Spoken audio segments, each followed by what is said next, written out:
के court room number 1 में chief और जस्टिस इस वक्त की बड़ी खबर, लार्जर बेंच पाकिस्तान में नेशनल असेंबली भंग हो चुकी है। राष्ट्रपति ने नेशनल असेंबली भंग की है, गुजारिश मान ली गई है, अपील मान ली गई है। पाकिस्तान में नेशनल असेंबली भंग, इस वक्त की सबसे बड़ी खबर। राष्ट्रपति ने नेशनल असेंबली भंग की है, इसका मतलब कि अब चुनाव होगा। अब वहां जो सरकार होगी वो चुनी हुई सरकार होगी। राष्ट्रपति ने नेशनल असेंबली भंग कर दी है, इस वक्त की पाकिस्तान से सबसे बड़ी खबर निकलकर सामने आ रही है। इमरान खान ने कुछ ही देर पहले सिफारिश की थी राष्ट्रपति से और राष्ट्रपति ने यह गुजारिश मान ली है, यानी अब वहां तख्ता पलट की जो कोशिश। आदिल, इसको सीधे हम इस तरीके से देखें कि अब वहां पे अब कोई अविश्वास प्रस्ताव ये सब कुछ नहीं होना है क्योंकि असेंबली भंग हो गई। आदिल,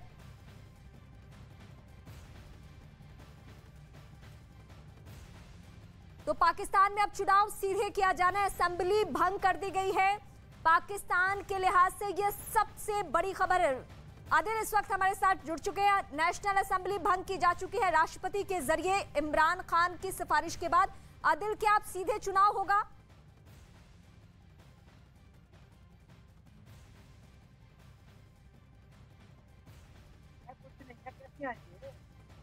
आदिल, आप तक आवाज पहुंच रही है?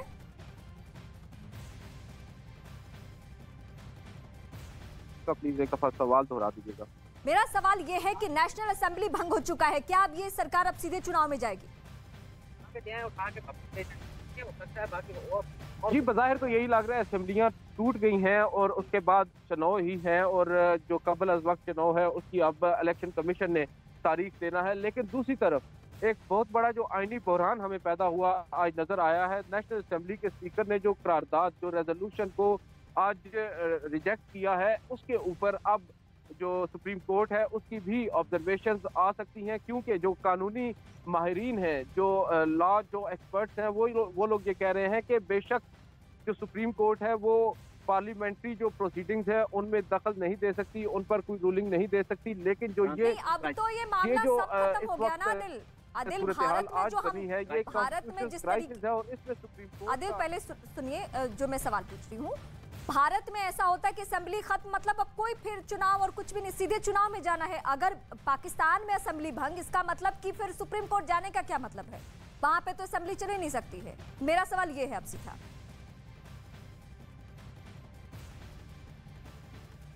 जी बिल्कुल, वो यहाँ पर भी ऐसे होता है। असेंबली जो तोड़ने का तरीकाकार है उसके ऊपर हम बात कर रहे हैं कि उसके ऊपर वो सुप्रीम कोर्ट में चैलेंज जरूर हो सकता है, क्योंकि दफा no confidence motion supreme court जो पार्लियामेंट है उसके।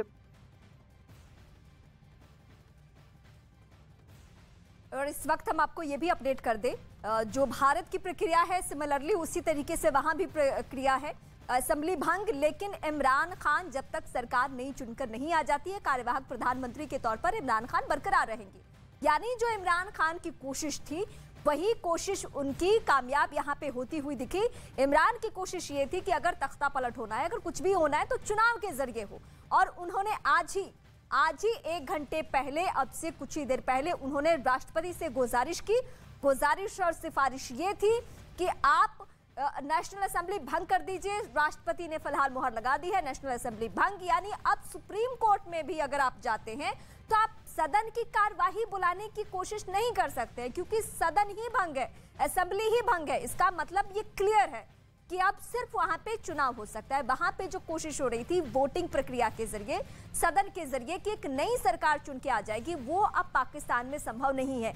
यानी ये पूरा पावर आवाम के हाथ में आ गया और आवाम को अब ये तय करना है कि वहां पे अब किसकी सरकार होगी। जिसको भी बहुमत हासिल होगा आवाम के जरिए उसी की सरकार होगी। ये बहुत क्लियर है। ऐसा ही भारत में भी होता है और पाकिस्तान में भी यही प्रक्रिया अपनाई जाने वाली है। और यही मैं आदिल से समझ भी रही थी। आदिल, ये सीधा सा क्लियर मैसेज है कि अब सदन की कार्रवाई तो हो नहीं सकती है। अब ये वहां जो भी निर्वाचन आयोग का फैसला होगा कि कब चुनाव की तारीखें निकाली जाए, क्योंकि सरकार को लेकर अभी वक्त है। लेकिन जब असेंबली ही भंग है तो निर्वाचन आयोग की तरफ अब सबकी निगाहें होंगी।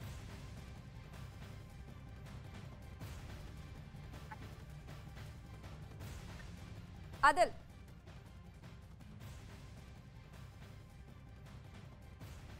थोड़ी सी दिक्कतें आ रही है, लेकिन इस बीच हम आपको बड़ी खबर अपडेट कर रहे हैं लगातार।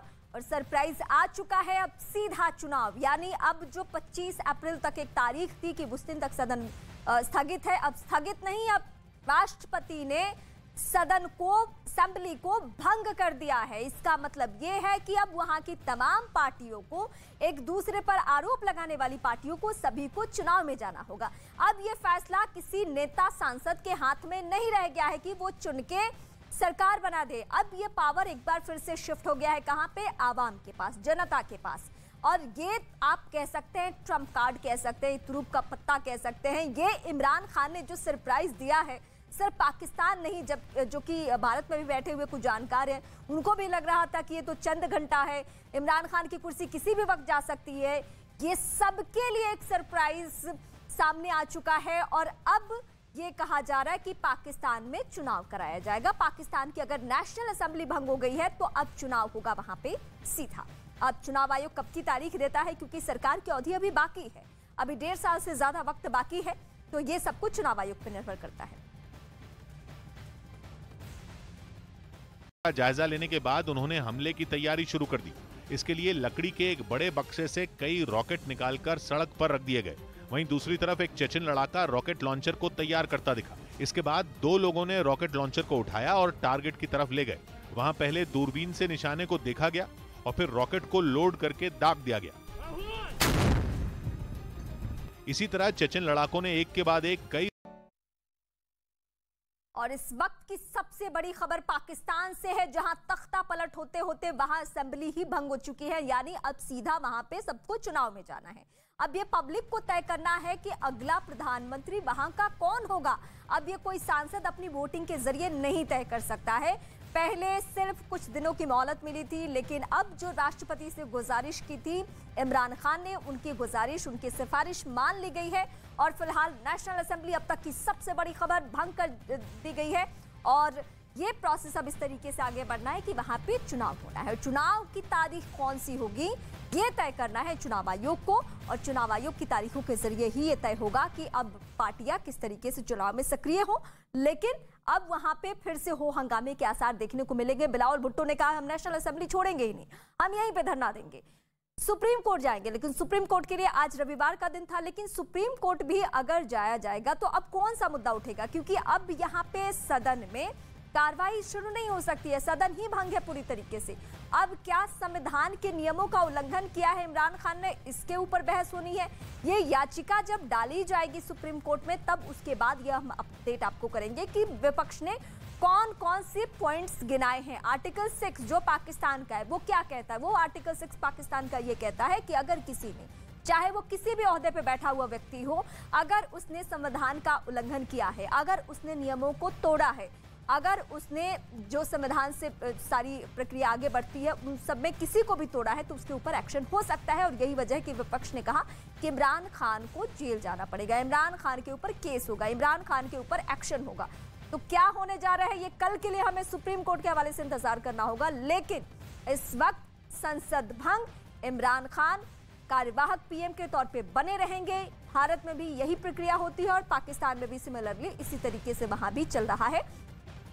तो पाकिस्तान में क्या होने जा रहा है ये सबको मालूम चल चुका है, लेकिन अभी हो हंगामा कितना होगा, सियासत कितनी होगी, ये सब अब देखना बहुत दिलचस्प हो चुका है। हालांकि उस सेना की तरफ भी अब निगाहें सबकी, उस बाजवा की तरफ भी निगाहें सबकी, क्योंकि सेना भी चाहती थी कि यहाँ तख्ता पलट हो। सेना जब तक नहीं चाहे तब तक पाकिस्तान में पत्ता भी नहीं हिलता है, ये सबको मालूम है, ये सबको खबर है, ये कोई नई बात नहीं है। लेकिन नई बात यह है कि सेना के चाहने के बावजूद आखिर इमरान खान का पावर सेंटर है कौन, किसके पावर सेंटर की वजह से, किस पावर की वजह से इमरान खान ने इतना बड़ा डिसीजन लिया है। क्योंकि पाक में प्रधानमंत्रियों के साथ क्या क्या सुलूक होता रहा है, बेनजीर भुट्टो के साथ क्या हुआ, ये तमाम जब इतिहास आप पढ़ेंगे तो वहां कुर्सी ही नहीं, जान भी महफूज नहीं होती है, ये सबको मालूम है। लेकिन अब जानना सबको यह है कि इमरान खान का पावर सेंटर कौन है, आखिर किसके कहे हिसाब से इमरान खान ने इतना बड़ा डिसीजन लिया। क्योंकि ये खतरे से खाली रहने वाला डिसीजन नहीं है, पूरा का पूरा विपक्ष इस वक्त एकजुट है।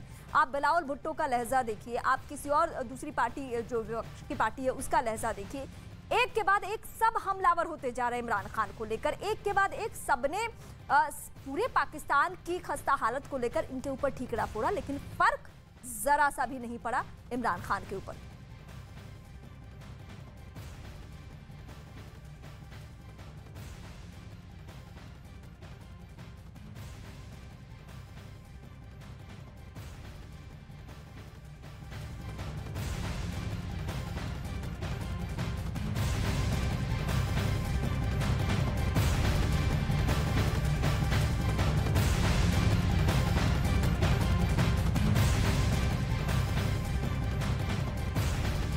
तो इमरान खान की बड़ी बातें अभी तक क्या क्या कही है उन्होंने, ये भी हम आपको बता रहे हैं, लेकिन सरप्राइज आ चुका है। इमरान खान ने जो सरप्राइज दिया है वो सिर्फ पाकिस्तान तक सीमित नहीं है, वो खबर भारत में भी लोग दिलचस्पी के साथ देख रहे हैं कि पाकिस्तान में यानी हमारे पड़ोसी मुल्क में क्या हो रहा है, ये हम सब देख रहे हैं।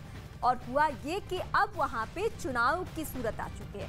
इमरान खान ने यही कहा कि बोरियों में भरकर जो पैसे यूज किए जा रहे हैं उन पैसों से सरकार नहीं गिरेगी, उन पैसों से वहां तख्ता पलट नहीं होगा, बल्कि करना यह होगा कि आपको सरकार चुनना होगा, चुनाव में जाना होगा, यह फैसला आवाम को करने देना होगा, क्योंकि एक चुनी हुई सरकार है। यह कहना है इमरान खान का। लेकिन अब समझना सबको यह है कि आखिर इमरान खान के पास ऐसा कौन सा पावर है जिसके जरिए डेप्यूटी स्पीकर ने भी डिसीजन लिया इनके फेवर में, जो ऐसा चाहते थे कि इन्हें वक्त मिल जाए। उसके बाद उसी वक्त उन्होंने सदन से ही एक रिक्वेस्ट, एक सिफारिश की उन्होंने राष्ट्रपति को कि असेंबली भंग की जाए। कुछ ही देर में फैसला आ जाता है कि नेशनल असेंबली भंग कर दी गई है। एक डेमोक्रेटिक सोसाइटी में हम डेमोक्रेट्स अवाम के पास जाएं, अवाम से इलेक्शंस हो, अवाम फैसला करे कि वो किसको चाहती है।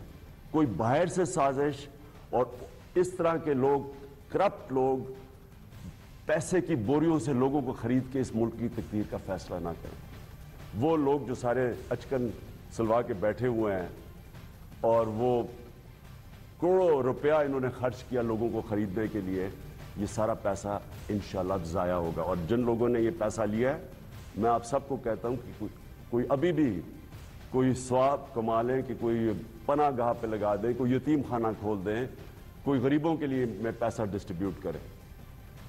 और मैं अपनी कौम को आज कहता हूं कि आप इलेक्शंस की तैयारी करें और आपने फैसला करना है। किसी बाहर की कुव्वत, किसी करप्ट लोगों ने फैसला नहीं करना कि इस मुल्क का मुस्तकबिल क्या होगा। आपने फैसला करना है इस मुल्क का। और इंशाअल्लाह हम प्रेसिडेंट साहब को जब एडवाइस चला जाएगा, असेंबलीज डिसॉल्व हो जाएंगी और फिर आगे जो भी प्रोसीजर है अगले इलेक्शन का, केयर टेकर गवर्नमेंट का, वो अब शुरू हो जाएगा। मैं अपनी कौम को मुबारक देता हूँ और मैं अल्लाह का शुक्र अदा करता हूँ कि इतनी बड़ी साजिश जो मुल्क से की जा रही थी, एक इलेक्टेड 22 करोड़ की कौम जिसकी इलेक्टेड हुकूमत को गिराने की कोशिश की गई है, इस साजिश से वो आज फेल हो गई है। और इस वक्त बड़ी खबर, पाकिस्तान की सेना का बयान कुछ ही देर में आने वाला है। पाकिस्तान में सियासी हलचल पर सेना की तरफ से बयान जारी किया जाएगा। पाकिस्तान की सेना बयान जारी करने वाली है। पाकिस्तान में सियासी हलचल बहुत तेज है। अब वहां पे सीधा चुनाव में जाना, नेशनल असेंबली भंग है, लेकिन इस बीच पाकिस्तान की सेना ने यह कहा है कि वहां पे कुछ ही दिन में बयान जारी किया जाएगा। क्या ये बाजवा होंगे? सेना प्रमुख बाजवा की तरफ से बयान जारी किया जाएगा। इंतजार सभी को है, क्योंकि कल शाम को भी सेना प्रमुख ने एक स्टेटमेंट दिया जिससे ये साफ हो गया कि इमरान खान और सेना प्रमुख में कितनी दूरी बढ़ चुकी है। क्योंकि जिस रूस को लेकर इमरान खान का स्टैंड कुछ और था, बाजवा का स्टैंड कुछ और था। अमेरिका के खिलाफ खुलकर बोला पाकिस्तान के प्रधानमंत्री इमरान खान ने, तो उसी अमेरिका को लेकर बाजवा ने ये कहा कि हमारे रिश्ते बहुत बेहतर हैं, आने वाले दिनों में अमेरिका से और भी रिश्ते बेहतर होंगे। आप समझ सकते हैं कि दोनों के बीच की दूरी कितनी बढ़ी हुई है।